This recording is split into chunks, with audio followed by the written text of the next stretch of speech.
پچھلی قسط میں ہم نے دیکھا کہ حضرت آدم علیہ السلام نے اللہ کا پہلا گھر بنایا، لیکن پھر ایک وقت ایسا آیا جب زمین پر گناہ بڑھ گئے اور اللہ کا حکم آیا کہ اب ایک بہت بڑا طوفان آئے گا۔ یہ حضرت نوح علیہ السلام کا وقت تھا۔ جب طوفان شروع ہوا تو ہر طرف پانی ہی پانی ہو گیا، اونچے اونچے پہاڑ بھی پانی میں ڈوب گئے۔ اب آپ سوچ رہے ہوں گے کہ اس طوفان میں کعبہ کے ساتھ کیا ہوا ہوگا۔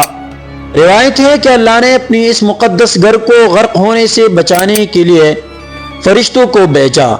جب طوفان کی لہریں قریب آئیں تو اللہ کے حکم سے کعبہ کی اصل عمارت کو زمین سے اٹھا کر آسمان پر لے جایا گیا۔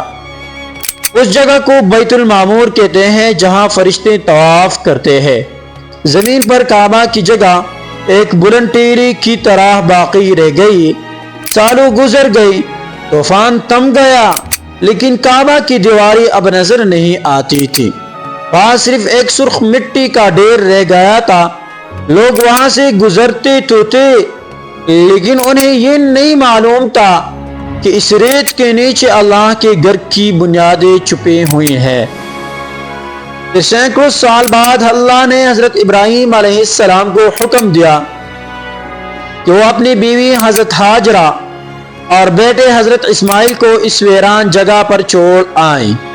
وہاں نہ پانی تھا نہ کھانا، صرف وہی پرانا ٹیلا تھا۔ جب ننھے اسماعیل علیہ السلام پیاس سے تڑپے تو اللہ نے ریت سے زمزم کا چشمہ نکال دیا۔ پانی نکلا تو پرندے آئے تو لوگ آباد ہوئے، اور یوں مکہ کی ویران بستی پھر سے چہکنے لگی۔ ایک دن اللہ نے حضرت ابراہیم علیہ السلام کو اشارہ دیا کہ اب اس مٹی کے نیچے دبی ہوئی پرانی دیواروں کو دوبارہ اٹھاؤ۔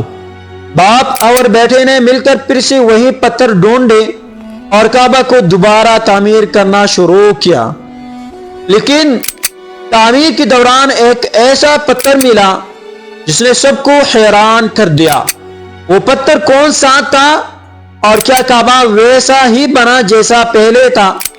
یہ سب ہم دیکھیں گے اگلی ویڈیو میں۔